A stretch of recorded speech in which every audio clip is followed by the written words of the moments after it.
मृदा चंदन अस्मिन देशे, या चंदन के समान भूमि है। और ग्रामो ग्राम शुद्ध वनम, हमारा गांव कोई भी ऐसा गांव नहीं जहां देवी जी का स्थान न हो, जहां हनुमान जी का स्थान न हो, जहां राम भगवान और कृष्ण भगवान का स्थान न हो, कोई भी ऐसा गांव नहीं। और कई गांव में ये स्थिति दिखाई देता है कि जिस रास्ते से निकल जाओ उस रास्ते में मंदिर जरूर दिखाई देगा। क्यों? क्योंकि मंदिर में भगवान का स्थान होता है। इसलिए जब भी आप मंदिर से गुजरो सर झुका कर निकलो और एक बार मंदिर जरूर जाया करो। क्यों? जिसके कारण आप हो उसको कभी मत छोड़ा करो, जिसके कारण आप हो। नहीं तो आपको स्मरण होगा कोरोना काल अभी बीता है, बीता कि नहीं? वो कोरोना काल में अच्छे लोग दुनिया से चले गए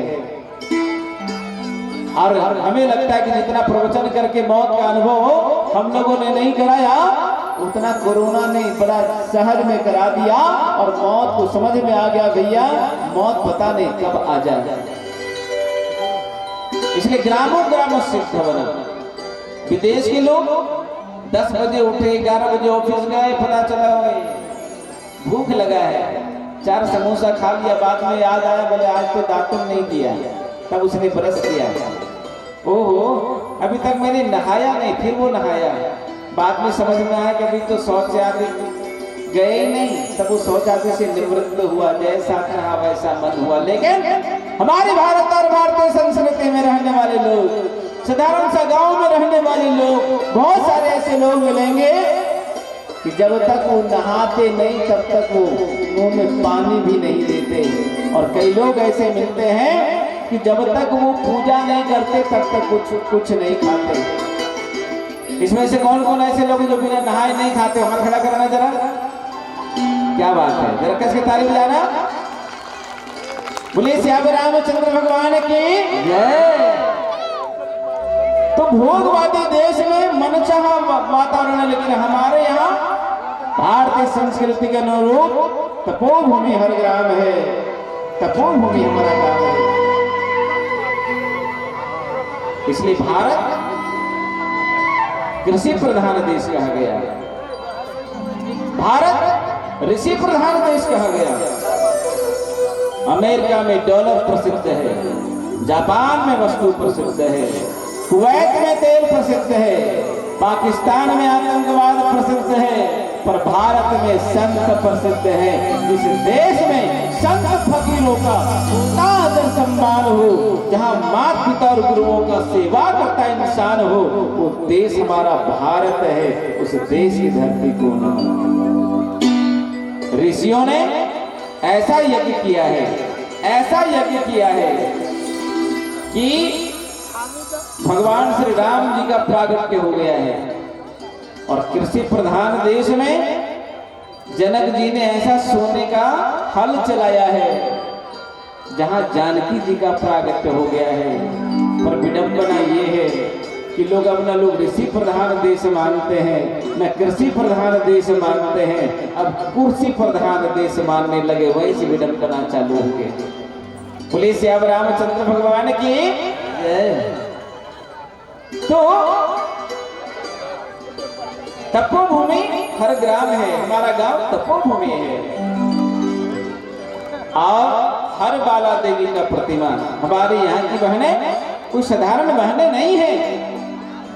खूब लड़ी मर्दानी, वह तो झांसी वाली रानी थी। और बहनों के लिए मैं जरूर कहना चाहूंगा कि जब आप रास्ते पे चलना और लोग घूर कर देखे तो शरीर पर एक भगवा पट्टा या भगवा गमछा ऐसा जरूर लगा लेना। और एक बात ध्यान देना मेरी बहनों, तुम अपने पापा की परी बेटी मत बनना, अपने पापा की परी बेटी मत बनना, क्योंकि परी बेटी बनोगे तो कमजोर हो जाओगे। मैं कहता हूं अपने पापा की शेरनी बेटी बनना, ताकि घूर कर देखने वालों को समझ में आना चाहिए बोली ये शेरनी बेटी है। ताली बजाकर संगीत करते हैं।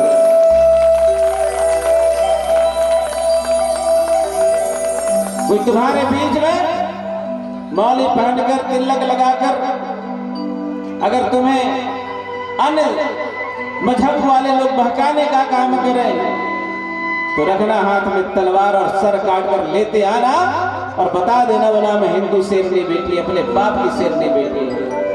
बोले श्याम रामचंद्र भगवान की।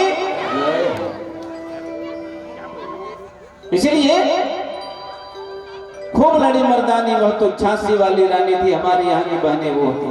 और बच्चा बच्चा राम है, जहाँ की बच्चा बच्चा भी रामत्व है, वो हमारा भारत है। एक छोटा सा बालक विदेश गया और विदेश गया तो विदेशी ने कहा बोला कि कहां से आए हो? बोला भारत से। ओहो भारत से? बोला हाँ। इधर आ। एक चांटा मारा जोर से, गाल एकदम पूरा टमाटर छाप लाल हो गया। और जब लाल हुआ तो ये भारत का रहने वाला राष्ट्रपिता महात्मा गांधी का भक्त, उसने कहा कि हमारे भारत के राष्ट्रपिता महात्मा गांधी ने कहा था जो तो के कांटा बोवे वाके बहुत फूल, एक गाल में अगर मार ही दिया तो दूसरा में कौन मारेगा। उस विदेशी नौजवान ने दूसरे में भी कस के चांटा लगाया, ये भी दूसरा गाल लाल हो गया। और जब लाल हुआ तो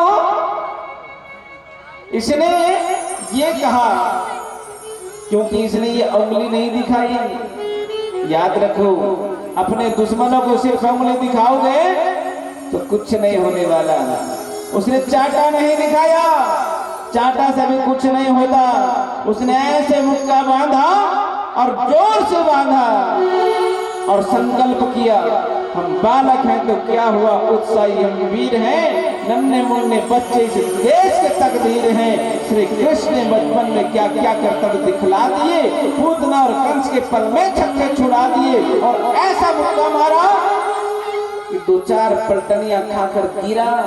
उस विदेशी ने कहा यू आर इडियट, तू मारते भी हो। बोला हाँ, एक दो बार गलती करे उसके लिए मंत्र जो तो के कांटा बोए बाकी बहुत फूल, लेकिन बार बार गलती करे उसके लिए मंत्र है। और हमारी भारत और भारतीय संस्कृति को गाली देने का काम करे जो तो के कांटा बोए बाकी बहुत भाला, तू भी क्या याद करेगा पड़ा था भारत के बच्चों से पाला। भारत माता की। ये हमारा भारत और भारतीय संस्कृति है, कोई साधारण संस्कृति नहीं। इसीलिए जीवन में गुरु की बहुत आवश्यकता है। छत्रपति शिवाजी महाराज जब गुरु समर्थ रामदास जी के चरणों में जाते हैं, महाराज मैं क्या करूं, ये मुगल लोग हमारे सनातन संस्कृति में रहने वालों लोग को परेशान कर रहे हैं। तो गुरु समर्थ रामदास जी ने कहा बेटा तू गुरु की गाड़ी पर बैठ गया, अब तुझे चिंता करने की जरूरत नहीं है, जा ये मंत्र ले ले और जप कर देखना तेरे जीवन में लाभ होगा, ये युक्ति कर ले तुझे लाभ होगा। और छत्रपति शिवाजी महाराज जीवन में ऐसे कार्य करके दिखाए, आज भी गर्व से लगता है कि छत्रपति शिवाजी महाराज हमारे शिवाजी महाराज हैं। इसलिए जीवन में गुरु का महत्व है। इसलिए किसी ने कहा जो शरण गुरु के आया यह लोक सुखे परलोक सुखे, जो